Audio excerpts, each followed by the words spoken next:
तो तुम भी नहीं सो सके? वैसे आप क्यों जाग रही हैं? सुहापा की वजह से ना? हाँ, लेकिन वो ठीक कह रही थी। हमने उसकी परवाह नहीं की और उसे अकेला छोड़ दिया। उसका बाप तो उसकी तरफ देखता भी नहीं। इसमें कौन सी बड़ी बात है? हमारे बाप ने हमारी कौन सी परवाह की? ऐसी बात ना करो बेटा। वो अपने बच्चों से बहुत मोहब्बत करते हैं, लेकिन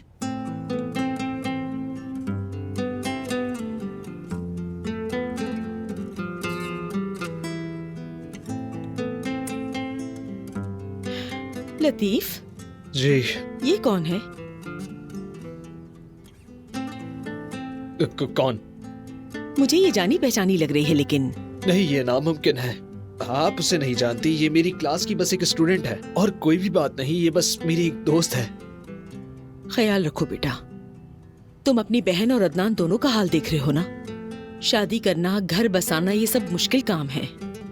जो भी करो सोच समझ कर। ये सब आप मुझे क्यों बता रही हैं? बस ऐसे। मेरा मतलब है कि एक लम्हे का जोश इंसान के लिए जिंदगी भर का मसला बन जाता है। तुम्हें इन लोगों से दूर रहना चाहिए बेटा, जो तुम्हें तकलीफ दे या तुम जैसे ना हो। मेरी बात समझ रहे हो ना तुम?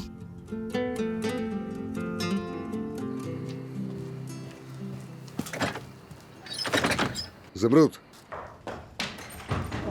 कोशिश भी मत करना इसे खोलने की। ज़मरूद, ये क्या छोटे बच्चों की तरह हरकतें कर रही हो तुम? दरवाजा खोलो। मैंने कहा ना तुमसे कि मुझे तुमसे कोई बात नहीं करनी।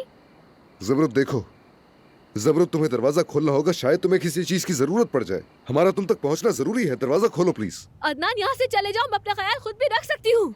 ज़मरूद, मैं तुम्हें यहाँ किसी भी कीमत पर अकेला नहीं छोड़ सकता। ज़मरूद, दरवाजा खोलो वरना मैं तोड़ दूंगा। तुम दीवार भी खड़ी कर लो, मैं उसे गिरा दूंगा। बिल्कुल भी नहीं खोलूंगी। अच्छा, तो तुम यही चाहती हो? तुम नहीं खोलोगी तो मैं खोल लूंगा। अच्छा ठीक है, मैं खोल रही हूँ।